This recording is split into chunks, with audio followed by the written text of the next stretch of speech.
Hi everyone. Welcome to the channel. In this video, I will show you how you can hide your online status in Instagram. Please subscribe to the channel. Comment. Like. Watch this video to the end. Let's get started. In order for us to hide our status or open it so that people can see when we are online, we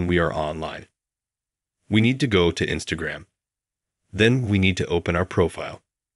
In the upper right corner, we click on the three bars, Settings and Privacy. In the search box, we write these three letters ACT, and here we find Show Activity Status. In order for us to turn it off or on.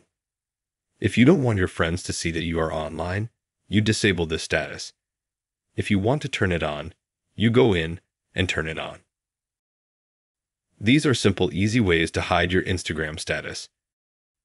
If you liked this method and helped, then be sure to write a comment. Be sure to put a like. Subscribe to the channel. Thank you for watching this video to the end. Goodbye.